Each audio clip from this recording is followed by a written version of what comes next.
तो स्वागत है दोस्तों आपका हमारी आज की वीडियो में।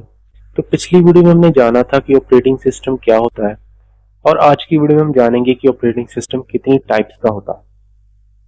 तो ये सारी ऑपरेटिंग सिस्टम की टाइप्स हैं: batch operating system, multi programmed operating system, multitasking, real time, distributed, clustered and embedded. तो चलिए हम इन्हें एक एक कर देखते हैं। सबसे पहले है बैच ऑपरेटिंग सिस्टम। तो 1950 और 60 के दशक में क्या था कि कंप्यूटर्स बहुत ही ज्यादा बड़े और बहुत ही ज्यादा महंगे थे। तो उस समय लोगों के पास पर्सनल कंप्यूटर तो होते नहीं थे। तो लोग क्या करते थे, वो अपने प्रोग्राम्स को पंच कार्ड्स में डालते थे और फिर इन कंप्यूटर ऑपरेटर्स को देते थे। और ये कंप्यूटर ऑपरेटर्स क्या करते थे, ये सेम काम वाले पंच कार्ड्स का पूरा एक बैच बनाते थे एंड फिर उन्हें एक एक कर प्रोसेस करते थे। तो इसी वजह से हम इसे बैच ऑपरेटिंग सिस्टम कहते हैं। लेकिन इसकी सबसे बड़ी प्रॉब्लम क्या थी, वो थी टाइम। मान लीजिए आपने आज इन्हें कोई काम दे दिया, तो कोई गारंटी नहीं है कि वो काम आपको आज मिले। ये भी हो सकता है कि एक हफ्ता लग जाए, ये भी हो सकता है कि आपको वो एक महीने के बाद मिले। तो ये इसकी सबसे बड़ी प्रॉब्लम थी। नेक्स्ट है हमारा मल्टी प्रोग्राम्ड ऑपरेटिंग सिस्टम। तो इसका जो मेन मोटिव है वो है सीपीयू की ज्यादा से ज्यादा यूटिलाइजेशन। फॉर एग्जाम्पल, आपकी सीपीयू के ऊपर आप कोई प्रोग्राम रन कर रहे हो एंड बीच में उस प्रोग्राम को क्या पड़ गई, इनपुट आउटपुट की जरूरत पड़ गई। अब वो प्रोग्राम क्या कर रहा है, इनपुट आउटपुट के लिए चला गया, लेकिन इस टाइम में सीपीयू तो आइडल बैठ जाएगा। लेकिन हम क्या चाहते हैं कि हमारा सीपीयू कभी भी आइडल ना बैठे। तो सीपीयू क्या करेगा, जिस टाइम के ऊपर वो प्रोग्राम इनपुट आउटपुट परफॉर्म कर रहा है उसी टाइम के ऊपर वो दूसरे प्रोग्राम को रन करना शुरू कर देगा। तो इससे क्या होगा कि सीपीयू कभी भी आइडल नहीं बैठेगा। और यहाँ हमें क्या मिल रहा है, सीपीयू की ज्यादा से ज्यादा यूटिलाइजेशन। इससे क्या होगा, हमारा टाइम भी वेस्ट होने से बचेगा और हमारा काम भी फास्ट होगा। एंड नेक्स्ट हमारा है मल्टीटास्किंग ऑपरेटिंग सिस्टम। तो मल्टीटास्किंग ऑपरेटिंग सिस्टम क्या होता है कि आप जैसे आप लैपटॉप यूज कर रहे हैं, एक ही टाइम के ऊपर आपका माइक्रोसॉफ्ट वर्ड ओपन है, उसी टाइम के ऊपर आप ब्राउजर भी यूज कर रहे हो, उसी टाइम के ऊपर आप स्पॉटिफाई भी यूज कर रहे हो। तो आप क्या कर रहे हो, एक टाइम के ऊपर मल्टीपल एप्लीकेशंस यूज कर रहे हो। तो इसको हम क्या कहते हैं, मल्टीटास्किंग। तो देखने में हमें क्या लगता है कि ये सारी एप्लीकेशंस सीपीयू के ऊपर एक टाइम में ही रन हो रही हैं, लेकिन ऐसा कभी भी नहीं होगा। सीपीयू इन सभी एप्लीकेशंस को एक एक कर रन कर रहा है, लेकिन सीपीयू का यूज कर रहा है, वो यूज कर रहा है टाइम शेयरिंग। टाइम शेयरिंग का मीनिंग है कि इतने मिली सेकंड ये एप्लीकेशन रन होगी, इतने मिली सेकंड ये एप्लीकेशन रन होगी।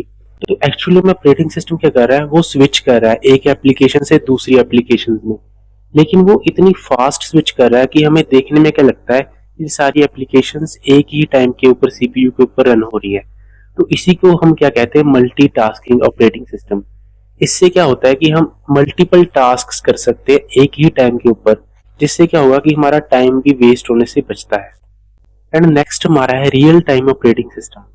इसका क्या मीनिंग है, कुछ ऑपरेटिंग सिस्टम हमें ऐसे चाहिए होते हैं जिनका रिजल्ट हमें फिक्स्ड टाइम के ऊपर चाहिए होता है। अगर उसका रिजल्ट हमें टाइम के ऊपर नहीं मिलता तो बहुत ज्यादा प्रॉब्लम हो सकती है। For example, aircraft control system, car airbag system, इसे हम क्या कहते हैं, रियल टाइम ऑपरेटिंग सिस्टम। जहां पर थोड़ी सी भी टाइम की देरी बहुत बड़ा नुकसान करा सकती है।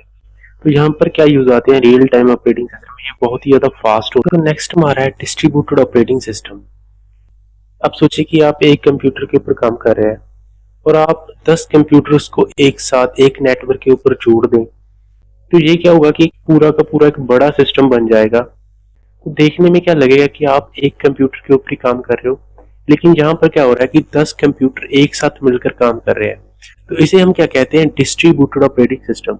इसकी एग्जांपल्स हैं cloud computing, search engine. For example, जैसे गूगल जैसी कंपनीज है, वो हजारों सर्वर्स यूज कर रही हैं, करोड़ों यूजर्स रिक्वेस्ट प्रोसेस कर रहे हैं। लेकिन यहाँ पर यूजर को क्या लग रहा है कि वो एक ही कंप्यूटर के ऊपर रिक्वेस्ट प्रोसेस कर रहा है, लेकिन बैकग्राउंड में क्या हो रहा है कि हजारों सर्वर्स वहां पर काम कर रहे हैं, वो एक साथ काम कर रहे हैं और देखने में क्या लगता है कि ये एक ही कंप्यूटर के ऊपर काम हो रहा है। तो इसी को हम क्या कहते हैं, डिस्ट्रीब्यूटेड ऑपरेटिंग सिस्टम। तो नेक्स्ट हमारा है clustered operating system. Clustered operating system का मीनिंग क्या होता है कि काफी ज्यादा सर्वर्स एक साथ मिलकर एक क्लस्टर बनाते हैं और वो एक साथ मिलकर काम कर रहे होते हैं। इसका सबसे बड़ा फायदा क्या होता है कि मान लीजिए एक सर्वर वहां पर खराब हो गया, तो वहां पर क्या होगा कि काम हमारा नहीं रुकेगा, दूसरे सर्वर वो काम संभाल लेंगे और हमारा काम जो चलता रहेगा। ये सबसे ज्यादा यूज क्या होता है बैंकिंग सिस्टम में, ई कॉमर्स वेबसाइट्स में। अब बैंक्स में क्या होता है कि अगर एक सर्वर हमारा काम करना बंद कर गया तो दूसरे सर्वर हैं हमारा काम करने के लिए, तो हमारा काम कभी भी वहां पर रुकेगा नहीं। इसे हम क्या कहते हैं, क्लस्टर्ड ऑपरेटिंग सिस्टम। नेक्स्ट हमारा है एम्बेडेड ऑपरेटिंग सिस्टम। इसका क्या मीनिंग है, यहाँ पर ये ऑपरेटिंग सिस्टम एक स्पेशल डिवाइस के लिए और एक स्पेशल काम को करने के लिए बनाया जाता है। फॉर एग्जाम्पल हमारे स्मार्ट टीवीज होते हैं, जैसे वॉशिंग मशीन होती हैं, कार, हमारे कार के डैशबोर्ड्स होते हैं, स्मार्ट वॉचेस होती हैं। तो यहाँ पर क्या होता है कि ये स्पेशल ऑपरेटिंग सिस्टम एक स्पेशल डिवाइस के लिए और एक स्पेशल काम करने के लिए बनाया जाता है। तो इसी को हम क्या कहते हैं, एम्बेडेड ऑपरेटिंग सिस्टम।